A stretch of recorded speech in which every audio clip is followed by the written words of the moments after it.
Hi guys. GEM national report के according हर साल लगभग 100 मिलियन न्यू स्टार्टअप खुलते हैं, यानी 3 स्टार्टअप पर सेकेंड। बट उनमें से केवल कुछ ही स्टार्टअप सक्सेसफुल हो पाते हैं। मगर क्वेश्चन है, आखिर ऐसा होता क्यों है? तो आज हम इसी टॉपिक के बारे में जानेंगे और साथ ही यह भी जानेंगे कि कैसे आप भी एक सक्सेसफुल कंपनी बना सकते हैं। So let's begin. Think big but start with small.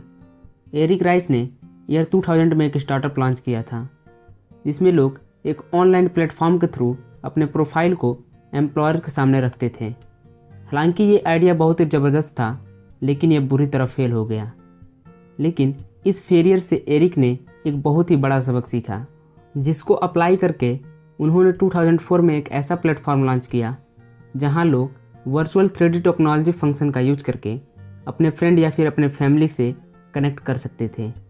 लेकिन उन्होंने ये प्रोडक्ट बिना पूरी तरह तैयार किए ही उसका एक अर्ली वर्जन लॉन्च कर दिया, ताकि कस्टमर से फीडबैक के हिसाब से उसे इम्प्रूवमेंट किया जा सके। और ये उनका आइडिया बहुत ही सक्सेसफुल साबित हुआ और तभी से बिजनेस वर्ल्ड में यह एक ट्रेंड बन गया और इसे द लीन स्टार्टअप का नाम दिया गया। एंड इस टाइप के प्रोडक्ट को MVP यानी मिनिमम वायबल प्रोडक्ट कहा जाता है।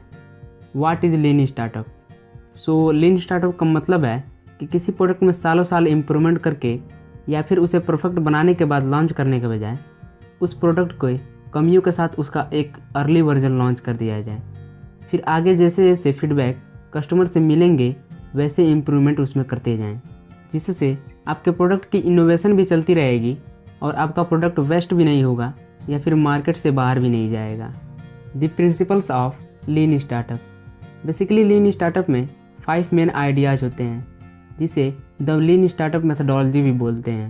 नंबर 1, यह ज़रूरी नहीं कि कोई भी न्यू स्टार्टअप आपको किसी ऑफिस से स्टार्ट करनी पड़े। इस बात से कोई फ़र्क नहीं पड़ता कि स्टार्टअप कहाँ से शुरू करते हैं, बस आपको उसे राइट डायरेक्शन में लेकर जाना है। जब कोई ऑर्गेनाइजेशन या फिर कंपनी कोई नया प्रोडक्ट या सर्विस लॉन्च करती है, तो किसी के लिए भी यह प्रेडिक्ट कर पाना बहुत ही मुश्किल होता है कि वह फेल होगा या फिर सक्सेसफुल होगा। फिर यहीं पर आता है लीन स्टार्टअप का कॉन्सेप्ट, जो कि हर इंडस्ट्री के हर सेक्टर पर अप्लाई हो सकता है। इवन अगर आपका आइडिया फेल भी हो गया तो आपको ज़्यादा डेप्थ की कोई गुंजाइश नहीं होगी। नंबर 2, जब हम किसी स्टार्टअप की बात करते हैं तो इसका मतलब सिर्फ प्रोडक्ट से नहीं है, उस प्रोडक्ट को बनाने वाले लोग भी उस स्टार्टअप में शामिल होते हैं और उन लोगों या फिर उन इंस्टीट्यूट को भी एक स्पेशल तरीके से मैनेज करने की ज़रूरत पड़ती है, क्योंकि वे उस स्टार्टअप के बारे में बेहद ही अनसर्टेन होते हैं। इसलिए आपको एक ट्रू लीडर की तरह इन सभी चीज़ों को मैनेज करना होगा। नंबर 3, वैलिडेट लर्निंग, जिसका मतलब है कि जब कोई एक्सपेरिमेंट बिजनेस में यह जानने के लिए किया जाता है कि उस सर्विस का बिजनेस के ऊपर कैसा इम्पैक्ट पड़ेगा, और यह किसी साइंटिफिक हाइपोथेसिस की तरह होता है, जो कि एक तरीके से ज़रूरी भी है, क्योंकि बिजनेस लंबा टिके यही हर स्टार्टअप का गोल होता है। और ये सिर्फ कुछ टाइम के लिए प्रॉफिट कमाना ही नहीं, बल्कि लंबे समय तक लोगों को बेटर सर्विस प्रोवाइड करना भी इनका मेन गोल होना चाहिए। नंबर 4, इनोवेटिव अकाउंटिंग, जिसका मतलब है कि रिजल्ट को बेहतर बनाने के लिए बोरिंग सामान पर ध्यान देने की आवश्यकता है और अपने प्रोग्रेस को मेजर करने के लिए बेटर टूल का यूज करें। साथ ही कस्टमर के फीडबैक को मेजर करें और उसे पूरा करने की पूरी कोशिश करें। Number 5, build, measure and learn cycle. यही साइकिल किसी भी स्टार्टअप के प्राइमरी टास्क होते हैं। आइडिया से न्यू प्रोडक्ट बनाना, फिर उसे कस्टमर तक पहुंचाकर उसका फीडबैक मेजर करना और उस फीडबैक से यह सीखना कि यह आइडिया आगे चलेगा या फिर नहीं, एंड उस फीडबैक के अकॉर्डिंग एक्शन लेना। यही किसी भी स्टार्टअप के मेन टास्क होने चाहिए। अब इसके एग्जाम्पल की बात करें तो ग्रुपॉन दुनिया के सबसे पहली ऑनलाइन कंपनी थी जो कि कस्टमर्स को ग्रुप में कूपन प्रोवाइड करती थी। लेकिन इसके स्टार्ट में केवल फर्स्ट कस्टमर केवल 20 लोगों का एक ग्रुप था, जिन्होंने buy one take one pizza का कूपन लिया था। हालांकि ग्रुपॉन एक वर्डप्रेस ब्लॉग के तौर पर शुरू हुआ था, जिसका पहला ब्लॉग था, यह टी-शर्ट रेड कलर और लार्ज साइज में अवेलेबल है। अगर आपको कोई दूसरा साइज या फिर कलर चाहिए तो आप हमें मेल करें।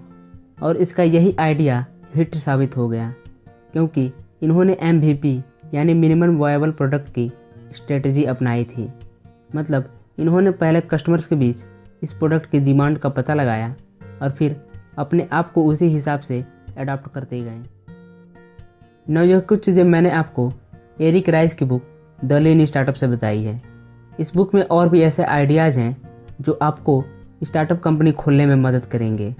सो अगर आप इस बुक को खरीदना चाहते हैं या फिर कोई भी 2 ऑडियो बुक फ्री में लेना चाहते हैं तो डिस्क्रिप्शन में दिए गए लिंक से जाकर ले सकते हैं। या फिर ऐसे ही बिना बुक्स पढ़े बुक्स की नॉलेज को फ्री में सीखना चाहते हैं, वो भी एनिमेटेड वीडियोज़ के थ्रू, तो इस चैनल को सब्सक्राइब करके बेल आइकन को ज़रूर दबा दें। सो लाइक कीजिए इस वीडियो को अगर ये वीडियो आपको काम की लगी। इसे शेयर कीजिए अपने फ्रेंड एंड फैमिली के साथ। अगर आपके पास कोई आइडिया या सजेशन हो तो आप हमें कमेंट जरूर करें। सो तब तक के लिए keep watching, keep learning and keep improving. Bye.